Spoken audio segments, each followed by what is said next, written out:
University Kia along University Drive from 9 a.m. to 11. So make sure you tune in tomorrow morning from 9 a.m. to 11 as we will have a special Saturday edition show from University Kia. Invite you to be a part of the fun. We invite you to be a part of the fun this morning. 256-576-4977.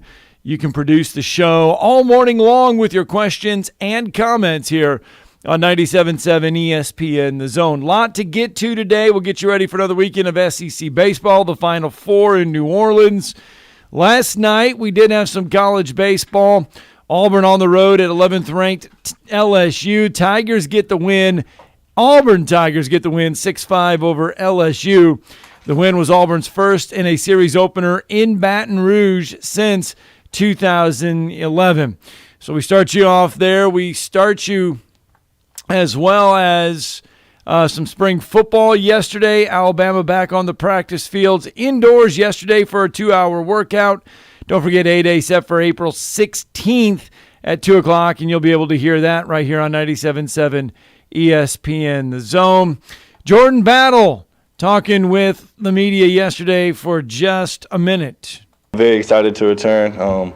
I plan to come back to get my degree in December and hopefully compete for another national championship this year as well with this team. Thanks. Hey, Jordan, I want to ask you about Kool-Aid and what you've seen from him last year development-wise and this spring, just how far he's come along. He's come along very well. Right now, he's learning the playbook. He's getting more and more comfortable with the players, with the scheme, and he's teaching all the other players. He's being able to teach other players, other corners, how to play the position. So I love the progress from him as well. Yeah, another corner, Eli Ricks joined the team this offseason. I mean, what stands out to you about him so far? Yeah, also he's learning the playbook. He just got here. We know that, but every day he's getting better and better. He's been in the playbook. He's learning, getting more comfortable out there, and he's playing faster as he gets more comfortable. So we're loving the progress from him as well. Just a little bit of Jordan Battle from spring football for Alabama. Yep, going to come back for his senior year, as he said. He was one of the guys that had to make a decision. He was an interesting one because the prevailing thought at the end of the year when Alabama fell in the national championship game was that he would move on to the National Football League, but he decided to come back. I think the one part of his game probably that he'd like to get better is speed. Because I think at times he and again I don't know how much better he can get in that area, but I do think instinctually and being able to tackle well. I thought he played better as the year went on last year. I think he's going to be a big-time leader. He's someone that Saban's trusted really since he was a sophomore, and his role has kind of grown every year and to the point where he's a guy that's going to be an every-down player. I thought that he had a really nice SEC championship game. As you remember, Scott, he had a pick six against Georgia that was kind of the nail in the coffin in that game when they turned the Dogs over in the third quarter. And so I think he's got a chance to be one of the better safeties in the country. But again, I know there were some things with David Ballou and Constantine and those guys in the strength and conditioning staff. I'm sure they're going to help him try to get faster. And I think that was probably the biggest reason why he didn't go pro. Because because I think he's more of a 4.6 guy. If he were a true 4.4, I think he would be in the draft and have a chance maybe even to be a first-round pick. Definitely at least a second-rounder, but probably didn't like his grade, would be my guess, is when they got the feedback. It was probably a third or fourth round grade, and that's why he came back. And I think he made a wise decision, and he's got a chance to be a big part of the defense. And a defense with 7 starters returning. I think Nick Saban was talking about that at Pro Day the other day. They've got some holes to fill back there, but at corner, and they were just talking about that. But with guys like Elijah Ricks, who is getting in the playbook, and a guy that transferred from LSU, it'll just be about learning the scheme because the guy can play. I mean, and then Kool-Aid and McKinstry got a lot of valuable playing time last year down the stretch because of Jalen Armour-Davis being banged up the last few games of the season, and Josh Jobe. So that'll probably be a blessing in disguise because now Kool-Aid should be even more confident in what he's doing. And then Kyrie Jackson as well. Kyrie got kind of thrown into the fire at the end of last year. So the one, I think, benefit to those injuries, certainly on defense, was it let a lot of young players play and get confidence. All right, Javion Cohen also took a second to visit with everybody yesterday. Comfortable at both positions, but I'm willing to play whatever coach sees me as. Last year, you all saw me at guard a lot. Freshman year, I was at tackle. Learning those two spots is definitely something that will increase pro value. So it's really up to Coach Saban and whatever he decides for me to play. I know it hasn't been long, but what's it been like working with Coach Wolford these first few practices? Coach Wolf, that's my guy. I committed to him in high school, actually, when he was at South Carolina. So it's been great. He has a lot to offer. He teaches us a lot. He pushes us a lot in practice, and it's a new experience, but it's definitely one worth trying. Javion Cohen talking about playing multiple positions and getting used to a new offensive line coach. Yeah, Eric Wolford, who he committed to at South Carolina. That's very true. He committed to 3 different schools. He committed to South Carolina, and then he flipped to Auburn, and then flipped to Alabama. So Wolford was the OL coach for many seasons over at South Carolina. And one of the things that they're doing this spring is cross-training guys at different positions in case of injury, so they can move guys around. Cohen has seen some time, I think, at left tackle and maybe even at right tackle as well, as they're trying to decide on the best 5. I still think ultimately when it's all said and done, in the fall, he'll bend up back at left guard where he played last year. And he needs to get more consistent. He had some assignment issues last year, I think, and some things he needed to do technique-wise a little bit better. But I'll just say this. Nick Saban putting him in front of the media is a good sign that they like where he's going as a player, both on the field and off, because they trust him to speak to the media.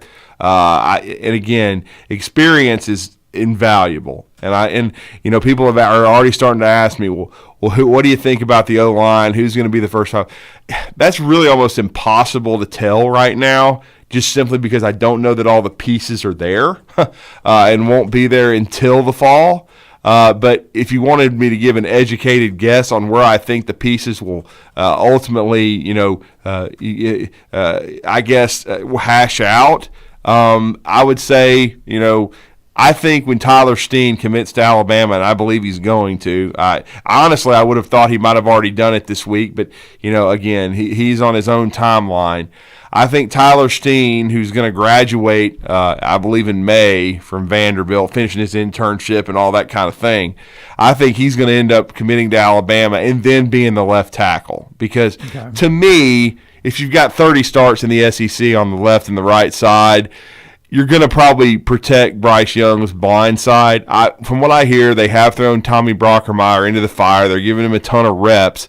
But he was behind when he got to Alabama physically because he missed a whole year of high school as a junior. And then he got banged up when he got to Alabama. So he is still developing. And I know some people throw the baby out with the bathwater with Alabama players. They're like, okay, if you're not just ready to roll as a freshman All-American, we're just going to go recruit some other All-American and they basically throw you out like garbage. Right. But if you'll go back and pay attention, there's a lot of guys in Saban's program that develop even, over a 2 to 3 year period before they become great players. Not everybody is a freshman All-American. It seems that way at certain spots, like especially at offensive tackle. I still think Brockermeyer's got great bloodlines and is going to be a really good player. He just needs a little more time to develop. I think that's why they're going to go get Steen.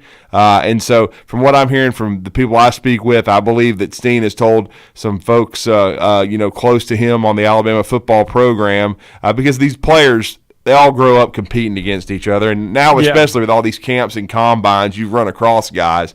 I believe he's been telling folks he's coming. And so I think Steen's coming to Alabama, and I think he'll be the left tackle when he gets there. And there's been some encouraging buzz. Now, we'll find out coming out of this weekend because they haven't scrimmaged until this coming Saturday. And see, that's another thing you got to let hash out, how people play in the scrimmages. Right. But if things continue on the path they are, I think J.C. Latham, the sophomore, will be the right tackle. And I think Emil Ekiyor, who's out for the spring with an injury, will be the right guard. And then McLaughlin, to me, No disrespect to the young man who played center for the majority of last year from the Baltimore, Maryland, Darian Dalcourt. Dalcourt played pretty well, but I think McLaughlin is an even better player, Seth McLaughlin, and I think based on what he did the last several games of last season, it'll probably still be a battle in the fall, but I think McLaughlin's going to be the center. And then we'll see if Dalcourt ends up competing in one of those two guard spots, because again, Dalcourt can play more than one position, and he's not going through spring at all either. He's recovering from an injury, but this is giving Seth McLaughlin a chance to play quite a bit and gain even more confidence from the coaching staff. So to me, I think it's Seth McLaughlin, Emil Ekiyor, Javian Cohen in the middle spot, in the interior spots, which is what it ended up last year. And then Tyler Steen and J.C. Latham at right tackle and left tackle respectively is how I see it unfolding. But we'll just have to follow and see what happens going into fall camp. All right, that's a little bit of Alabama spring football there for you. If you want to hear the entire Jordan Battle and Javion Cohen press conferences, head to our YouTube page, and we've got them up there, as well as you can watch the entire video session from the viewing period from Alabama spring football there on our YouTube page at 97.7 ESPN. That is your spring football. Auburn back on the fields today, though they'll go through some more this weekend, as will Alabama this weekend. So spring football really kind of gearing up here. I know some places are already done. We talked to yesterday, Mitchell Forty. Missouri has already had their spring game. They're already in the house. North Alabama has had their spring game. They're already in the house. I believe Alabama A&M is going through spring football as well. So busy time if you like that spring football, and pay attention to the transfer portal after spring football, because it could be very active for a lot of teams, because a lot of guys going through spring not liking where they're at on the depth chart. And once again, we could see a crazy transfer portal session after spring football. College basketball news yesterday. Auburn picks up another 5-star big guy, Bruce Pearl, getting a pretty good one of the top-rated players left in the recruiting cycle. Yeah, and if everyone's been paying attention, this is basically once Western Union had to part ways with Scumbag and finally fire him for cause for being the cheat that he is. This has basically been in the works since then, because what happened was this young man, Johan Traore, had from Sunrise Christian in Arizona, had basically committed/signed with LSU and chose LSU over Auburn because I'm sure the check cleared.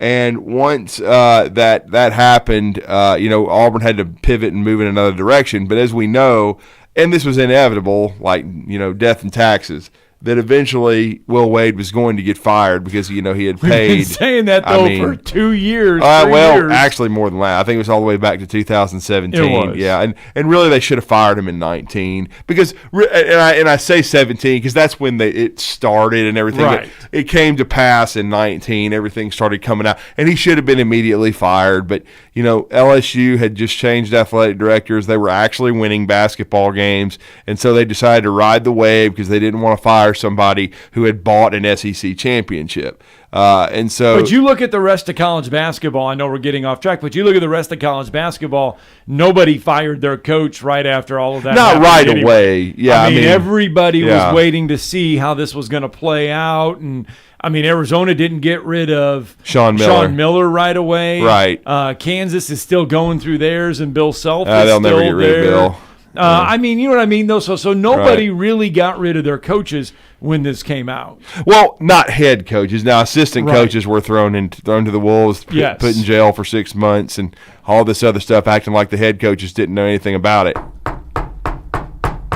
They know everything. Of course, it's their program. It's not like they just let these fools go out there and do whatever. They know what they have to do to recruit players. So it's kind of crazy to me. Like it's probably why Andy Edenfield didn't end up at somewhere like Maryland or something to that effect, because, as you know, he had an assistant coach fired because of players being bought and things of that nature. So it may have given some schools some hesitation in, hiring him. But we've seen Sean Miller. He only had to spend like a year out, and he's already going back to Xavier. So he's already getting another opportunity. But again, you're right. The Arizona, decided to fire him maybe a year later, and then claimed it was over the 1-loss record. And maybe it was to a certain degree, but I still think what was happening with him and one of his assistant coaches, I believe it was Book Richardson, they were waiting and probably trying to figure out how to fire him for cause as well. But again,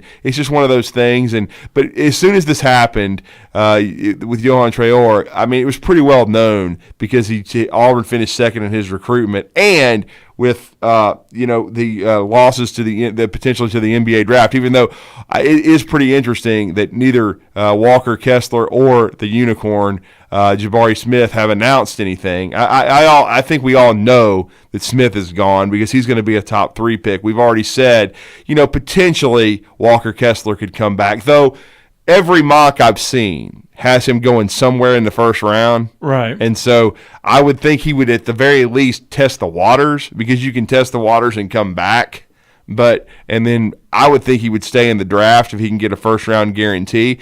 But you never know. I mean, he may want to come back and play maybe one more year of college. We don't know. I would still lean toward him leaving and testing the draft. But again, this is why Auburn was aggressive and got Traore, and it just goes to show you, Bruce Pearl and his staff and how they're recruiting. It's a big piece. So we'll see what others they add. But again, a major piece. And then as far as the transfer portal goes, I know we've talked about it. Jusan Holt left Alabama, but that was expected for me. He wasn't a rotational guy. He struggled as a freshman. Didn't see a ton of upside with him going forward with who Alabama's adding and then who they are potentially recruiting. So, him and Keon Ambrose Hilton, certainly and Alex Chiku, they were guys that were not really in the rotation, so that's not surprising. But now Nate Oates was on the field of 68 yesterday down in New Orleans for the Final Four and was asked, of course, about J.D. Davison and what he ultimately sees him doing. And as I've been hearing, he basically said he expects J.D. to declare for the draft, and if he can get a first-round guarantee, stay in the draft. And I think they're still optimistic that could happen in the last 10 picks or so of the first round because of his upside. So we'll see. But expecting J.D. to move on, and so it's going to be really interesting to watch Alabama in the portal, because now with the 5-man recruiting class they've already signed, you could add up to potentially 3 pieces, and they've already had Jalen Llewellyn in for a visit from Princeton. We'll see where that goes. And then, of course, Mark Sears went into the portal this week from Ohio University. He's originally from Muscle Shoals, played for really 4 years. People forget he was actually on the varsity as an 8th grader, and played for Neil Barker, played through his junior year there, and then went to Hargrave Military Academy and then signed with Ohio University. He's had a great career at Ohio. I mean, he was an all-MAC guy, averaged nearly 20 points a game this year. I think it was 19.6, and so he's going to have a lot of interest from around the country, but I would watch Alabama closely with Mark Sears. All right, let's get a break in. When we come back, we're going to turn our attention to the Final Four. Coach K was asked a question about Mark Emmert. We'll let you hear his response to that question when we return. The world champs are back. The Braves are out to defend their world championship. And behind Matt Olson, Ronald Acuna, Dansby Swanson, Max Fried, and this loaded 2022 roster, a repeat is within reach. Here goes Ozzie, 2-2 on the way, hit well. Deep center field. Might have ourselves a tie ball game. You betcha. And we'll bring you every huge moment of the Braves 2022 season right here on the Atlanta Braves Radio Network. Hey folks, this is Arthur Seaton, managing partner at University Kia, here letting you know we are proud supporters of Madison Academy football. Stop into the University Kia today and shop our large selection of new Kias, including the all-new Telluride 8-passenger SUV, the stylish new K5, and sporty new Seltos. Visit universitykia.com to view all our great offers and get pre-approved in minutes so you can drive home your new Kia today, because we want to see you in a Kia. Go Mustangs! Two Maids and a Mop. That's all you need to know to clean house. Two Maids and a Mop is an award-winning company, bonded and insured. Hire them for yourself, or they have gift cards if you want to make someone else's day. Find out more online at twomaidshuntsville.com. A maid service worth talking about. Two Maids and a Mop take care of everything. They supply all the cleaning equipment needed. Call 256-883-6243. The only finger you'll need to lift is the one to call them. Hi, this is Wes Neighbors. I'm here with Sam Fleming with Fleming Roofing and Restoration. Sam, tell the folks about Fleming Roofing and Restoration. Hey Wes, our company Fleming Roofing and Restoration specializes in commercial and residential roofing and repairs. I'm a fifth generation Huntsvillian, and our family's been doing construction business in Huntsville area since 1965. Sam, what kind of roofs does Fleming Roofing and Restoration do? Our guys are skilled enough. We can come out and address any kind of leaks or issues you might have on your commercial, on your metal roofing, on your shingles. We can do anything, and we can offer you a solution to repair it, or we can replace it. Well, you guys also do insurance restoration. Our staff has 10 plus years of experience as insurance adjusters, and we really do know the inside and out of the claims process at Fleming Roofing and Restoration. Check out Fleming Roofing and Restoration online at FlemingHSV.com, or you can call or text them at 256-651-9440. Hey Wes, we show up. Hi everybody, Eli Gold here. Right now, indoor air quality occupies top-of-mind awareness for families and business owners. Rick Smith and the trusted professionals at Environmental Comfort Systems can take care of your indoor air quality concerns with their state-of-the-art indoor air quality solutions. Environmental Comfort's indoor air quality systems remove 99.9% of airborne contaminants so you and your family can breathe clean, fresh air. If anyone in your family suffers from allergies, or if you just want the security of knowing the air you breathe inside your home is free from viruses, bacteria, pet dander, dust, and odors, Environmental Comfort Systems are the professionals to call. Environmental Comfort also carries state-of-the-art, high-efficiency comfort systems that increase home comfort, keep humidity in check, and help you save money on your energy bills. Give my friend Rick a call or visit them online at envcomfort.com and breathe cleaner air today. Environmental Comfort Systems, Alabama license number 92314. This is Wes Neighbors talking to Chris Haygood of Bob Wallace Appliance. Chris, what sets you apart from other appliance dealerships? Wes, these appliances are going into the most used room in your house, your kitchen. The way we have these appliances displayed, it's easy for you to visualize how they'll look in your home. Wes, what sets us apart is the people. They're well trained. In fact, they live and breathe these appliances. And if you need service, you'll really appreciate our parts department. Contact Bob Wallace Appliance at 256-533-2121. Now listen. And the Oscar goes to the most awarded sports talk radio lineup in the state of Alabama. Thank you so much. 97.7 ESPN The Zone. This is Paul Feinbaum. Listen to me coming up today at 2. Now back to Talking Ball with Scott Theisen and Drew DeArmond on 97.7 ESPN, The Zone. Hi, welcome back. Talking Ball, 97.7 ESPN, The Zone. And starting tomorrow, well, not starting tomorrow because it only is tomorrow, the Final Four tips off Caesars Superdome in New Orleans. And yesterday, all four coaches and players met the media in New Orleans. And Coach K, obviously, a lot of attention to his Final Four.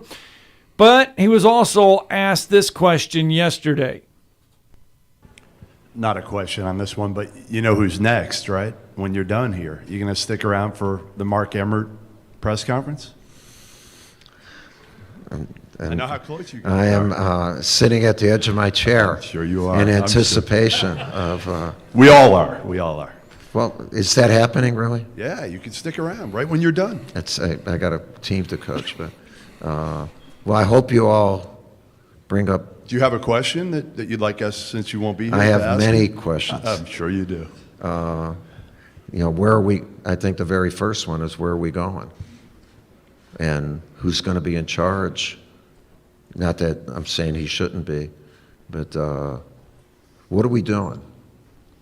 What are we doing to make sure we're taking care of all divisions that are under your roof? men, women, all sports, those that make money and those that just make men and women out of people. And probably that's more important than the other, but you have to do that. And so there's balance, and we're understanding that everyone cannot be treated the same. That doesn't mean everyone's not treated fairly. And it's a new day that should have been a new day decades ago. So we got a lot to make up for. That was Coach K being asked about Mark Emmert. Yeah, that was Jeff Goodman, by the way, of Stadium, that was basically prodding Coach K to give some thoughts on Mark Emmert.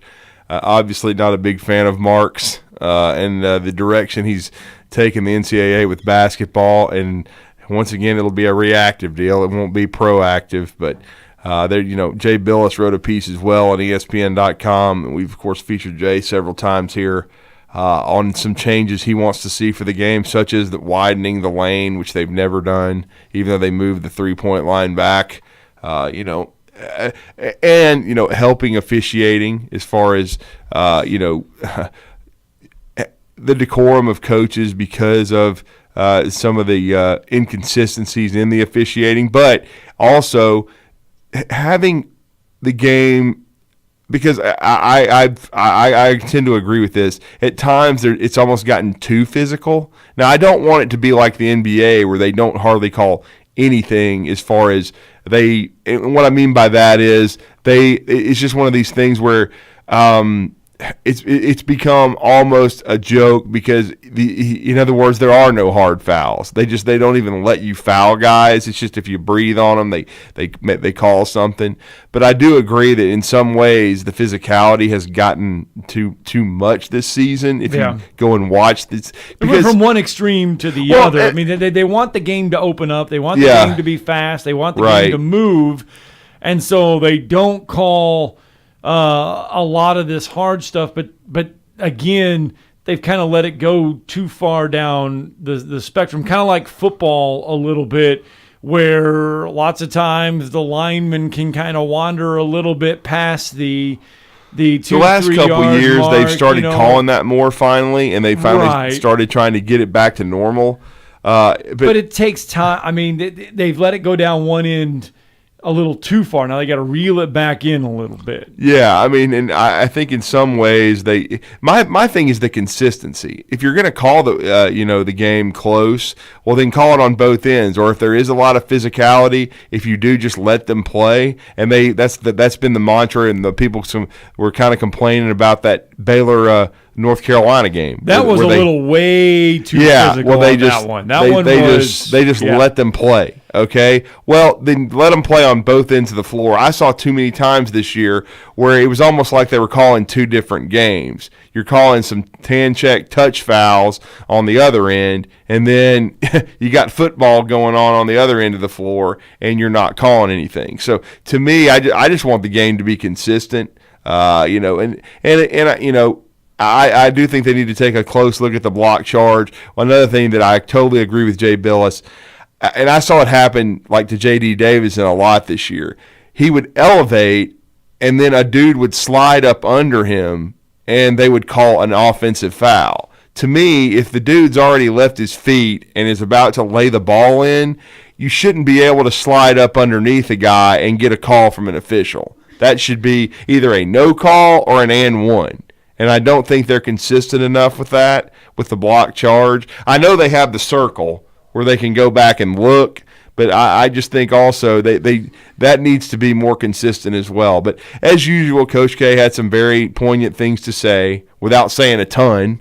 I mean, there does need to be direction in the game, where we're going. I know Coach is not going to be on the sideline after this weekend through Monday at the latest. But I hope he stays active in the game behind the scenes and trying to get some things changed and make the game better and more consistent. I don't think there's any doubt that the game is healthy. college basketball. But I just think overall, when you look at it, to me, I've said this. I've thought that the officiating the last couple of years has been looking more and more like an NBA game, which I don't like. I mean, I want the game to be free flowing, and but I don't want it to end up being where you're almost thinking, okay, certain guys aren't going to get, like they've always kind of done in the NBA, where superstars get most of the calls. I don't know though. It's a very hard job to do. No, I understand it is, and that. I'll tell you, basketball has. We talk about football. How football has changed because of the evolution of the no-huddle offense. Right. And how officials had to call things Up-tempo. differently, see things differently. Yeah. And had to be ready for a change. Basketball is the same way. I mean, heck, 15 years ago, getting up and down the floor was not something that we saw a lot of teams do. I mean, UNLV back in the day when they did it, Loyola Marymount, I mean, those were like, oh my goodness. Now that's a common thing. I mean, and basketball's had to adapt and basketball's had to change, especially on the officiating side. So it has changed. A lot has changed when officials call these games. Same way with football. Football, we don't want college football to turn in like the NFL. And that's why we don't want to see the NFL rules. We don't want to see it called like an NFL game because that is college football. Same way with college basketball. We don't want it to be the NBA. The Final Four, though, does get underway tomorrow inside Caesars Palace, or Caesars Superdome, not Caesars Palace, Caesars Superdome. Duke still holding on as a 4-point favorite. Kansas still holding on about a 4.5 as a 4-point favorite, a little over a 4-point favorite over Villanova. Do the favorites come out on top in this one, or are we looking at a case where Villanova and North Carolina able to surprise the favorites? I like Duke and Kansas. I think they're on a collision course. I think they're the two best teams. Now, we really hate the injury for Villanova with Justin Moore, very good player, who is one of their best ball handlers and a 15-point-per-game scorer. Now, I still think Villanova in a one-game shot can overcome that. I think Jay Wright's that good a coach. They've had a full week to prepare, knowing that he was not going to be there, which is huge. I mean, it's not like it happened. It would have been a lot worse, say, if it had happened at the end of the semifinal and you win and you have one day to practice and get ready for a national championship game. Now you have several days in order to get ready for this. But I still think Kansas right now with Remy Martin, and people have to understand, this is what I was thinking yesterday, because I got down on the Kansas team, and I freely admit I thought they were the weakest of the one seeds. But you have to understand something too. When they got blown out at home against Kentucky, 80-62, they weren't healthy. They didn't have Remy Martin, who is a former Pac-12 Player of the Year and was the most outstanding player in their regional. Then when they, of course, reached the Final Four, and so you have to understand. Okay, well, they didn't have their entire team. Now that they're whole, they've played at a much higher level and more consistent level. They were always talented. But they're healthier than Villanova due to that injury. So I like Kansas in that game. And it just seems like the stars are aligning because Coach K gets another shot at Carolina for the first time ever, as we've ad nauseum talked about. It's the first meeting in the NCAA tournament ever for Carolina and Duke, even with as rich a history as both these programs have. They're up there both with an all-time Final Four appearances, national championships of that nature, but they've never met in the NCAA tournament. So it's kind of just unbelievable that this is happening, really.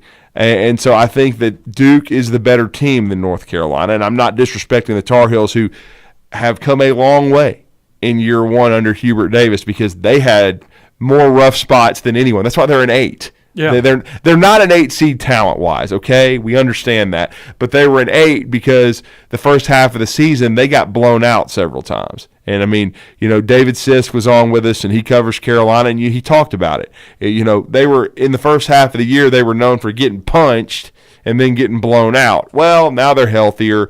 Now they're more comfortable under Hubert Davis. And they certainly almost had a historic collapse against Baylor, but they found a way to win that game, which is one of those U-turn moments a little bit, one of those gut check moments, just like when Duke came back against Michigan State in the last 5 minutes to win in round 2. This round 2 for Carolina, when you blow a 25-point lead, unbelievably, in less than 10 minutes of game time, from the standpoint of, I think there was 10-plus minutes left when Manick got ejected for the flagrant 2. He was thrown out of the game. And then all of a sudden, in less than a little over 10 minutes, you go from up 25 to overtime. Everything's pointing to Baylor winning. I think everybody thought Baylor was going to win, but they responded and won that game, and I think it's gone a long way to getting them to New Orleans. And I think all 4 of them have an opportunity to win this, Scott. I think there's scenarios you can see it. I mean, because that's. But I like Duke and Kansas. You look at North Carolina, and you mentioned early on they really didn't have. They only had a couple bad losses early in the year. One was to Kentucky. 89-72 to Tennessee. Yeah, that was bad. back in November. They lost 93-84 to Purdue. That was a tip-off. The Purdue loss and the Tennessee loss came in a tip-off classic type of event. Yeah. And then it was 98-69 to Kentucky out in Las Vegas. Mm-hmm. That was in December. And there was some COVID issues with that deal. I don't think it was played exactly when it was supposed to be. I think that was a make. Wasn't that? Didn't somebody I think North Carolina picked that game. Oh, yeah. There was a or cancel, something. and then they ended up playing each other. It was that's really right. not supposed to be played anyway. Right. Notre Dame, they lost by 5 in January, and then they had back-to-back losses. They had an 85-57 loss to Miami in January and a 98-76 loss to Wake Forest. Back-to-back bad losses. That's where we started saying this North Carolina team is on the bubble. Is in trouble. Yeah. Then they lost by 20 to Duke at home in Chapel Hill. Yeah. And then turned around and lost to Pittsburgh. And so there was a lot of up and downs, and it wasn't until the ACC tournament that they started to, right before that they started to play better because they won came in in and Cameron, they won 5 in a row to end the season. Virginia Tech, Louisville, North Carolina State, Syracuse, Duke, and then beat Virginia in the ACC tournament, and then got blown out by Virginia Tech, 72-59. And then we know Marquette, Baylor, UCLA, and St. Peter's in the NCAA tournament. Well, and that 5-game winning streak you referenced at the end of the ACC regular season, that got them off the bubble. Because they were very much on the bubble, and some thought they might not make the tournament in Hubert's first year. But again, they played their best basketball down the stretch. You got to give Hubert a lot of credit because I know there was some angst when they got blown out of some of those games. But all that matters is how you're playing now. And so they were able to stay the course. Hubert certainly earned the players' trust. Got to give him a lot of credit because he's in a job that's tough, man. You're trying to fill the shoes of Roy Williams. I mean, we saw how hard it was to fill the shoes of Dean Smith when he retired. Bill Guthridge earned an opportunity as a longtime assistant to be the coach there for a few years, but we know how that went with Matt Doherty when he came over from Notre Dame. It did not go well, and so sometimes it's tough. But I got to give Hubert a lot of credit. In the stands for all of these games, and they show him on TV, they show him on the camera. Going back to the Justin Moore injury, yes. If you watched it, it was the exact same motion and movement that Kevin Durant back in 2000, I believe it was 2019, when he got hurt in the finals, playoffs, in the finals, against Toronto, almost identical movement. Yeah, because he had been out with like a calf injury, and then he came back. Yeah, he went to plant and forward. It's the exact same motion as the Kevin Durant Achilles injury back in 2019. Let's go to the Neighbors Wealth Management Hotline. Brandon's with us this morning. Good morning, Brandon. Gentlemen. How are you, sir? Man, I'm doing good. I just wonder, could we dedicate the Steve Miller song, Take the Money and Run, to Fred Taylor? Because he really deserves that. I heard about that yesterday. You're talking about where Fred said he basically he played Georgia and milked them for what he could and then signed with Florida. Yeah, he said it was close to $50,000. Wow. I mean, he can say that now because all this. I mean, that's the thing, though. I mean, a lot of these the statute players, of limitations. Yeah, we've seen that before. We've seen that with a lot of players that come out and say all this stuff about the past. And I mean, come on, who are we kidding? Every school Every school tries to do that. I'd be shocked how many schools don't do it. Well, my thing there would be I would have took that line of question a little farther, and I'd have been like, well, in this day and age, do you think you would have went to Texas A&M? Potentially, I guess. I mean, there's because there's already angst, among some Alabama fans about the recruiting because of the James Smith and Quay Russaw situation at Carver Montgomery, because they're not going to visit Alabama this weekend. They're going to Athens. They've already been to Texas A&M. You just mentioned that university there, Brandon. But again, it's like I've told people. Look, it is April 1st. Okay, and of course a lot of this has been coming out since March. It's not time to panic over recruiting. A lot of that's going to play itself out, especially we'll have to see where NIL goes this summer. Is it going to be regulated? But again, a lot of that's going to play itself out in early and mid-December before these guys make their final decisions. Even if someone commits, I'm not even going to worry about that, because we've seen so many kids flip to other schools. So, and in the Tony Mitchell situation with Thompson High School as well, I just tell people to pump the brakes and don't panic. Here's my question, though. If the NCAA somehow gets Congress to come in and regulate the NIL and things start to change, it's going to be hard to go back to being before all of this took place, because a lot of people now have figured out ways to make it happen even more than what it was before. How do you reel in something after going through it where it being what coaches have said, the Wild Wild West for 1 year? How do you go back to making it being back to normal? Because it'll never be at normal. That's not my pay grade, man. I mean, I don't. It's going to be a little difficult, I'm sure, to put the genie back in the bottle, but they're going to have to do something, because, again, dudes getting stuff before they ever play a snap is ridiculous. This isn't pro sports. I mean, you deserve to make something off your image and likeness. I don't have a problem with that. I have a problem with giving somebody 6 digits who may never make a tackle, who may suck, okay? Because some of these dudes, they're going to suck. You understand me? They're going to fall flat on their face because they're going to be all hype and no substance. They're going to get down there and they're going to get whipped. And they're going to act like they're going to, well, where's my money and why am I not starting and things of that nature. You ain't guaranteed anything, clown. You got to go earn it. So that's what I'm saying. That's where that's dangerous. To me, you need to be earning this stuff instead just of like getting, the guy we had at Florida State, Brownlee or whatever, that felt like he wasn't getting his money from his NIL deal. And he didn't even do what he was supposed to do to get it. And held out of spring practice and ultimately transfers from Florida State. And ultimately, I don't think Florida State gives a rat's rip where Brownlee goes. It's like, see ya.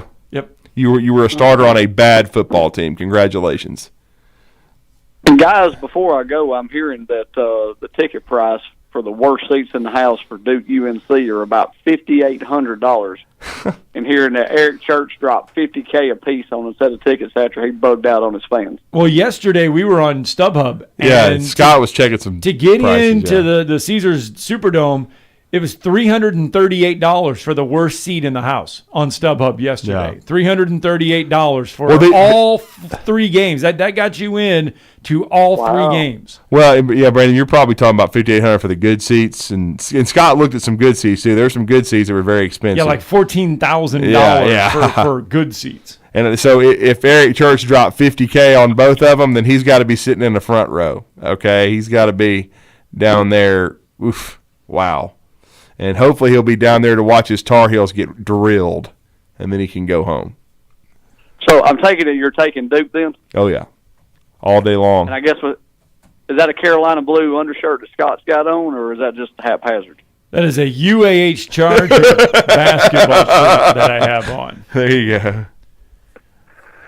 All right, well, gentlemen, I guess the new Observer here that what I was reading, I guess they got a typo in here about their amount, so I stand corrected on what I said about I'm looking at it right now. These seats that are, if they're still really $368. Yeah, well, so a Terrence Corner 600.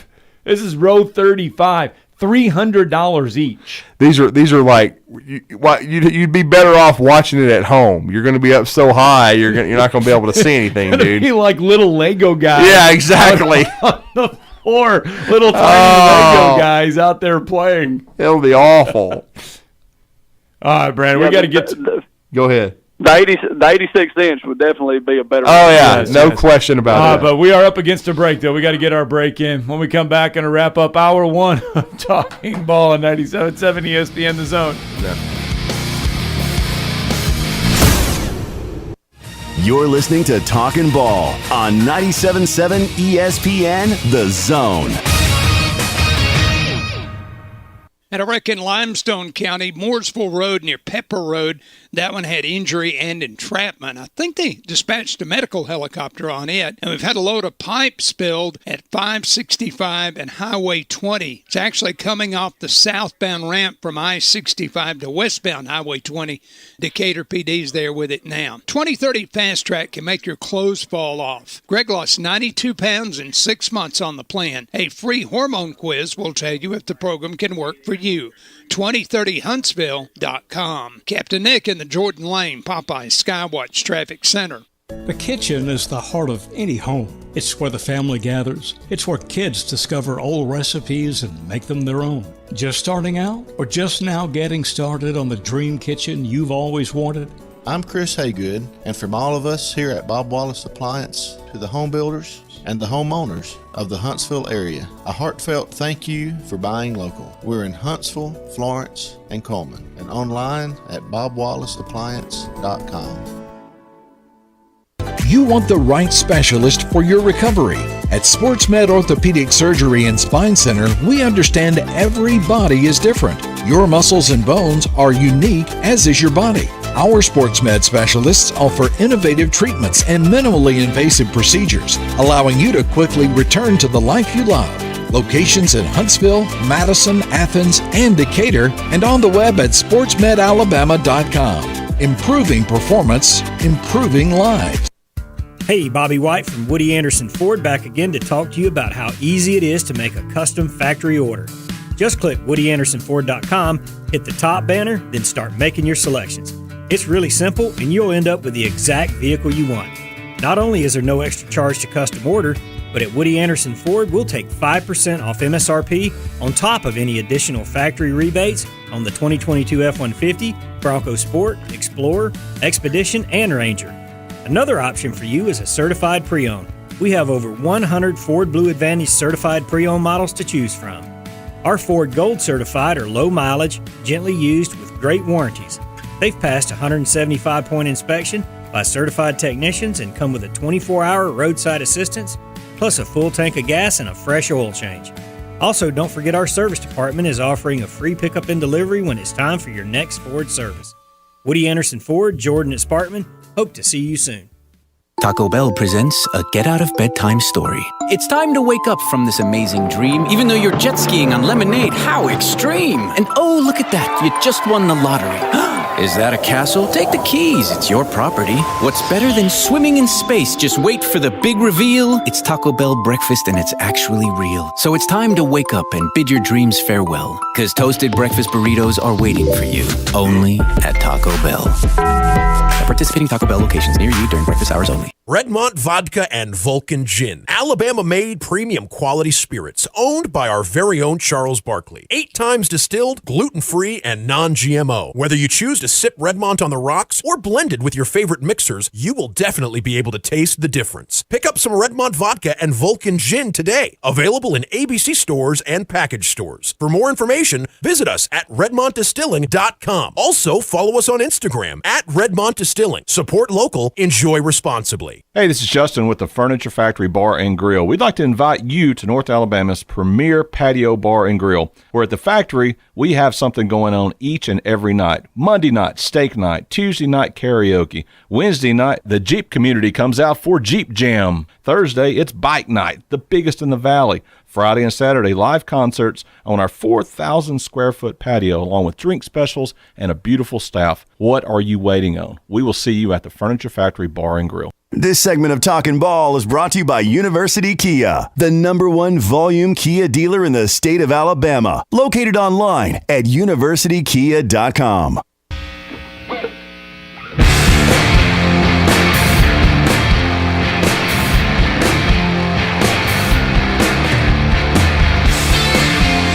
Hi, welcome back. Talking Ball, 97.7 ESPN The Zone. Short time here, wrapping up hour number 1.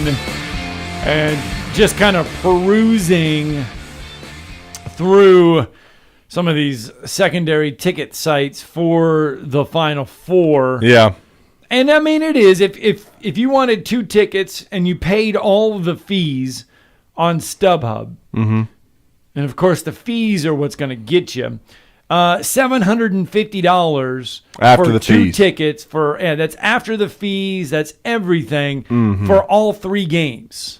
Yeah. $750 if you wanted to drive down to New Orleans and watch the And those Final are the Four. up high. Those are the high the seats in the because nosebleeds. what they do now this one here, they're putting that basketball court in the center of the football field, right there at the 50-yard line, and you're sitting all the way up in the Superdome. And I have sat up in the media section a couple times there in the Superdome, and even watching a football game from up there, it looks small. I mean, the players look small. Now, shrink that down by, I don't know how the percentage, but try watching a basketball game in the Superdome from the very top. If you've been in there, you know what I mean on how small that basketball court is going to feel. In other words, you're going to have a Saturday. monitor somewhere that you can watch where you can actually see If everything. you're a fan, you're not going to have a monitor. Well, you are if you're in the media. Like In you the probably media, had, yeah. maybe, but Yeah. if you're a fan, you're going to be You're watching gonna need the binoculars, Jumbotron man. more often Or the than you Jumbotron, are whatever. watching the game. Yeah.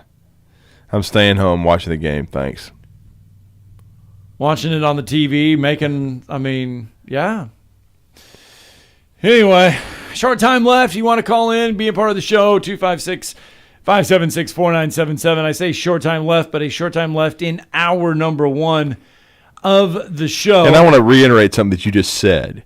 You said for the 3 games. So what Scott's telling you is if you pay $750 for each ticket, and that would be $1,500 for the pair. No, that's $750 for the pair. For That's the pair now. That is 2 tickets. 2 tickets. 2 tickets to that will get you into all 3 games. all 3 games. Get you into North Carolina, Duke, Villanova, Kansas, and the national championship game on Monday. For $750. For $750. But that's still the nosebleeds. But yeah, you will get there. It'll cost you $750, which is not horrific even after fees for 3 games. I mean, there were people paying $750 to get into the Georgia-Alabama national championship game in Indianapolis. Which, by the way, there at Lucas Oil Field, not a bad. I can see why you'd put basketball in there because it's not a bad venue to watch basketball in. I mean, even our seats there that we had there for the national championship game where they put us was good. Yeah, in the end zone. Yeah. Yeah. Now the Superdome, woo, that's going to be interesting to see those people watch games from up there in the Superdome that high up. All right, coming up in hour 2. We'll talk to Blake Lovell. We'll preview the basketball Final Four a little bit more. College baseball last night. Auburn got a win over LSU on the road. First time since, I believe, 2011 that they had won a series opener 6-5 in Baton Rouge. Georgia tops Florida last night on the diamond as well. But a lot of busy baseball today in SEC baseball. Alabama, Texas A&M. You'll be able to hear that game right here on 97.7 ESPN The Zone. 6 o'clock first pitch there. The Crimson Tide Sports Network. Yep, Texas A&M and Alabama, 3-game series in Tuscaloosa. And Alabama needs to get their first series win. They have not won a series in the first couple. They're 2-4. There's kind of a log jam in the SEC West right now. And then we talked about Tennessee. Tennessee has been by far and away the best team in the league, and they will go to Nashville and face Vandy. So that's going to be a much anticipated series starting tonight. All right, and the other news yesterday, awards day for Alabama high school basketball in Montgomery. Congratulations goes out to Samaya Steele of Hazel Green. Yes, winning the Player of the Year on the girls' side. And really, I guess, no surprise on the boys' side? No, it was Miss Basketball was Samaya Steele of Hazel Green, great player under Tim Miller for the last 3 seasons.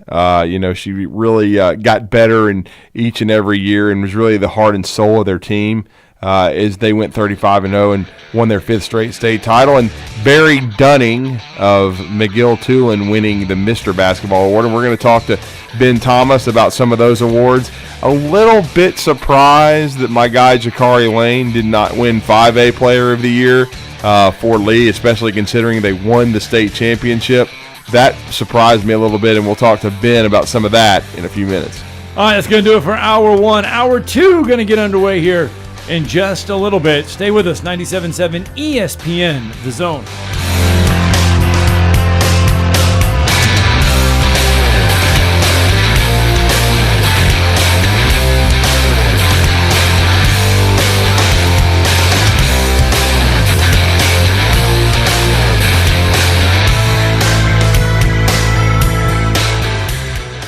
Ann Adams with Berkshire Hathaway Rise Real Estate is the one name to know if you're buying or selling real estate. With years of local experience, Ann Adams offers buyers in-depth knowledge of the local housing market and will narrow available properties down to those you'll be interested in so you can save time when shopping for your new home. If you're ready to sell, Ann offers a seamless process using accurate pricing and expert negotiation skills to make sure you get a fair price for your home. Call Ann Adams today at 256-337-2625 or log on bhhsriserealestate.com. Tom Luganbill here for my friends at Woody Anderson Ford. Bobby White and his team take great pride in their service department, and you can see it the moment you walk into those beautiful new service lanes. And just like a championship team, they all work together to make sure your experience is second to none, whether you drive a Ford or not. Also, check out the gold certified pre-owned inventory at Woody Anderson Ford for great deals every day.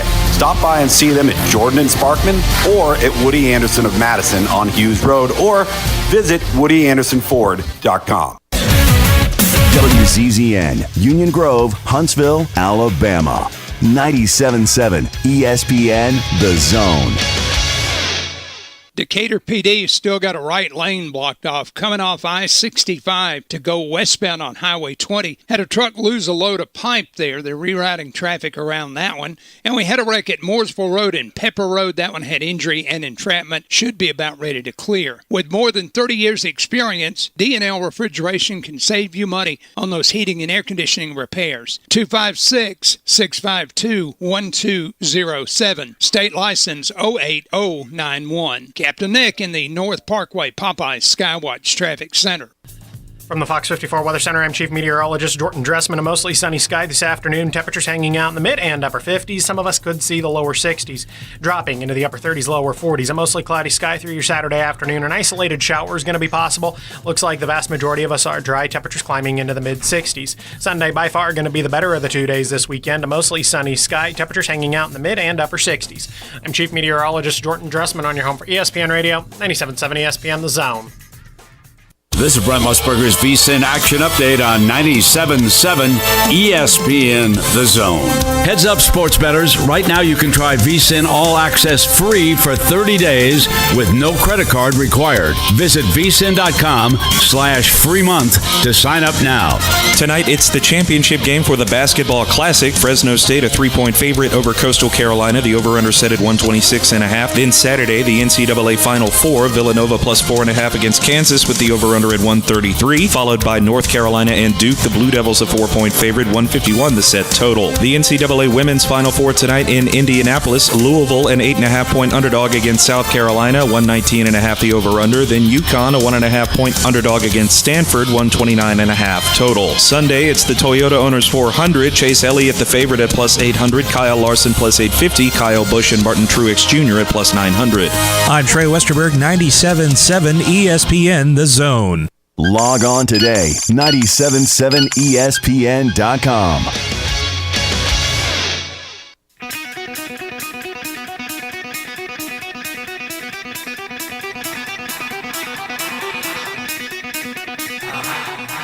Welcome to Talkin Ball with Scott Tyson and Drew DeArmond. Call into the Neighbors Wealth Management Hotline now, 256-576-4977. That's 256-576-4977. Now, here's Scott and Drew. All right, just like that, hour 2 is underway here on 97.7 ESPN The Zone.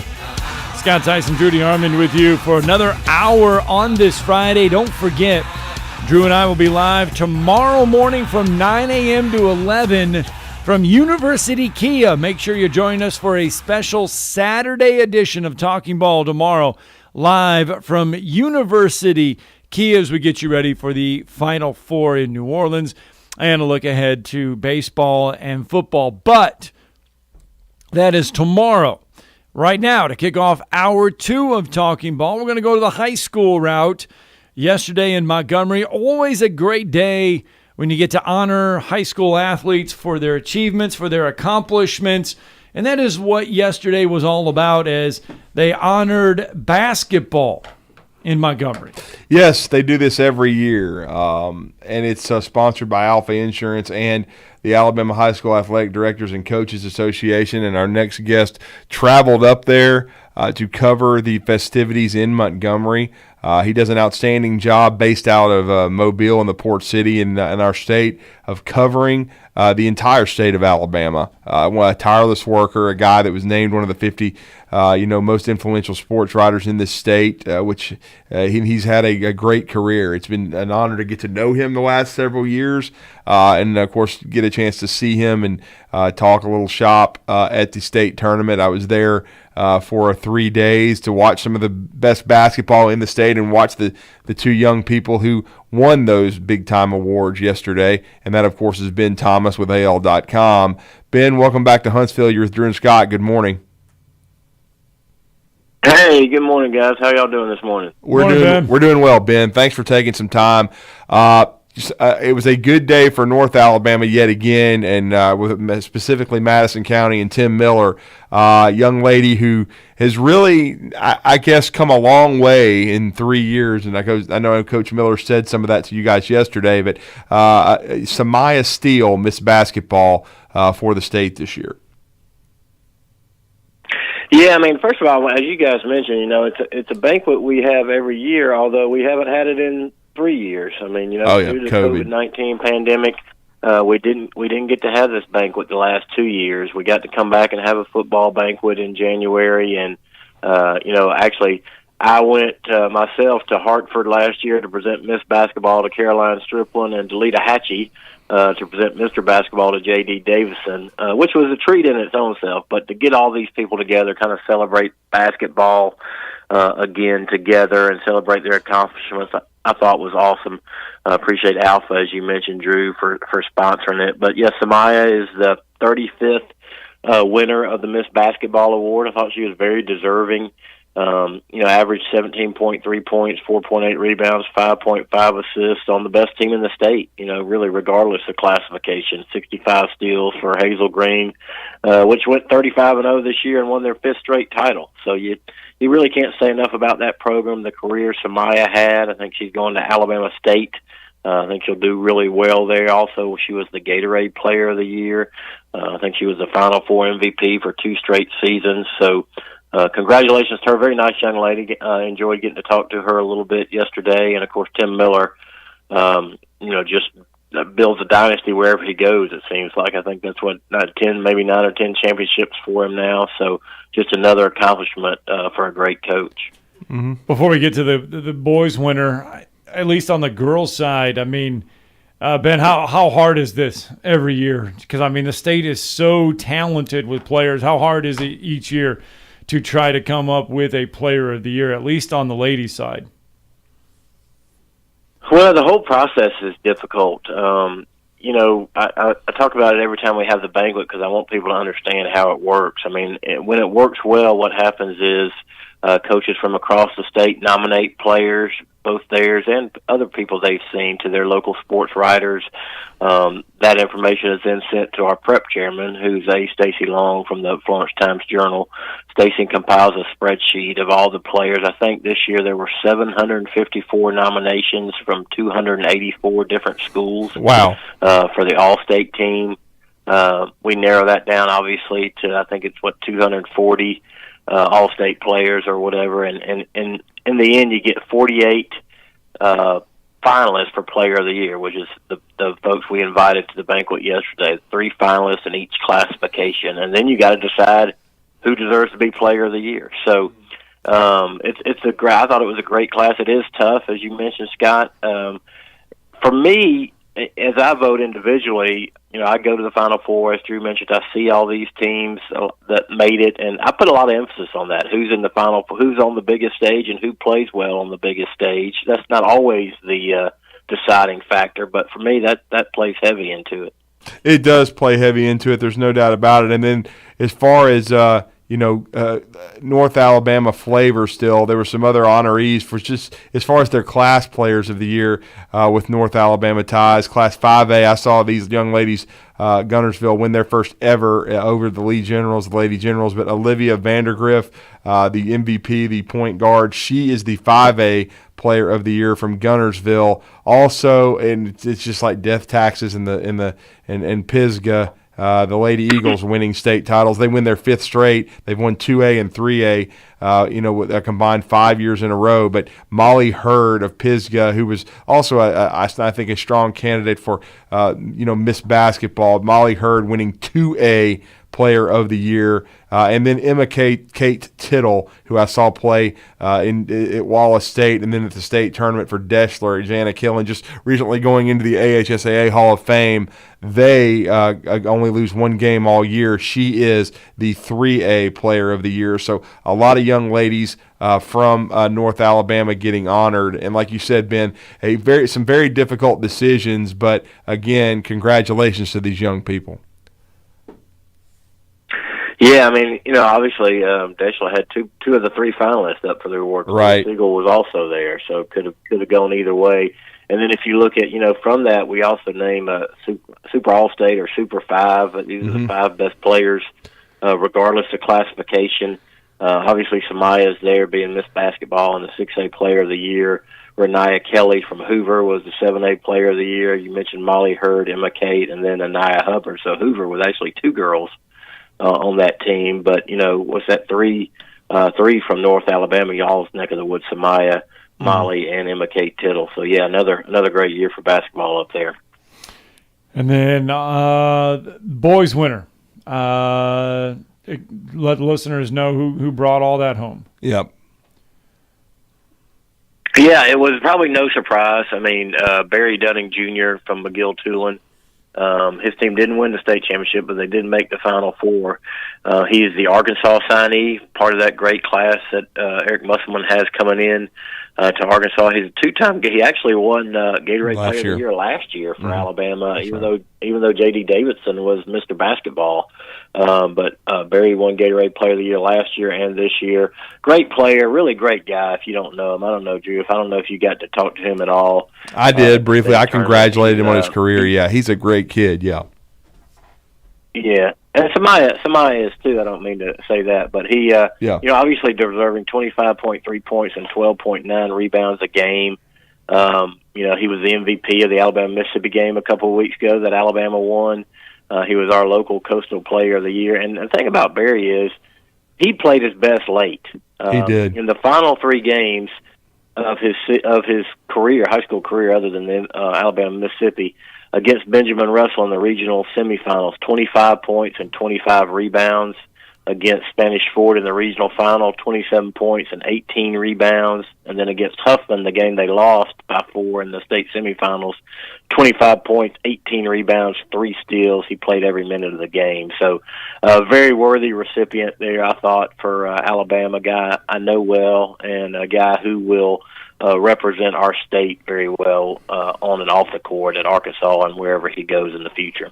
Yeah, no question about it. And like you said, as far as the boys' players of the year, the only thing that kind of surprised me a little bit, we did have some more North Alabama flavor there. Cole Milliken, great career at Plainview.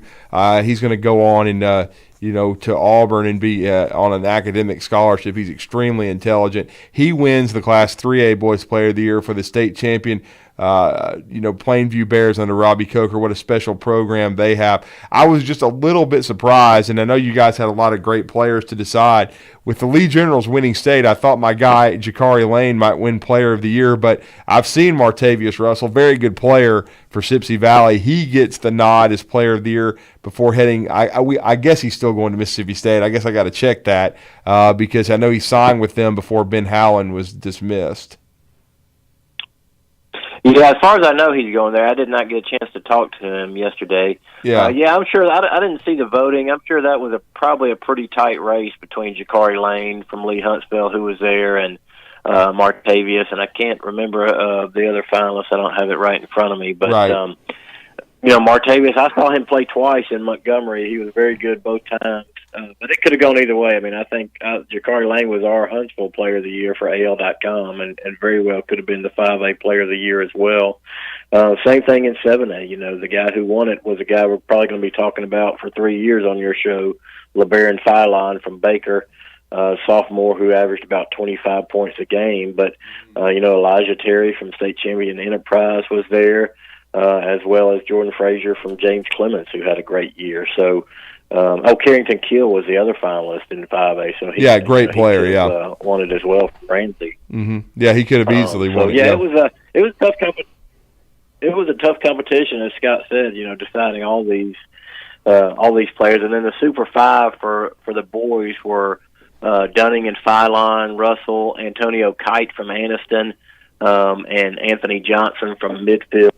We had a couple of guys who were football finalists as well, Antonio Kite being one of them, the Alabama football signee, and Emmanuel Henderson from Geneva County. Both of those guys were finalists for the football awards and for basketball as well, although neither of them made the banquet yesterday, which was unfortunate.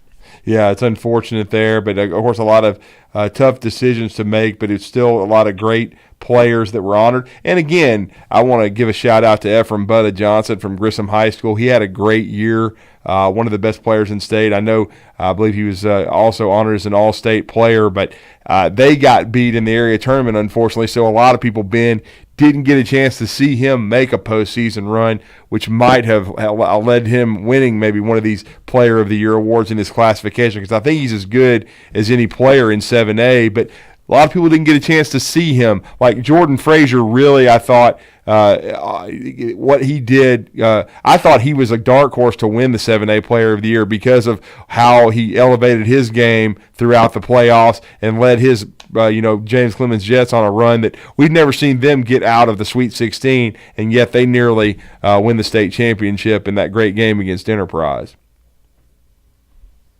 Yeah, that was a brutal region up there with Huntsville and Sparkman and Grissom, and one of those three couldn't advance, and it was going to be Grissom.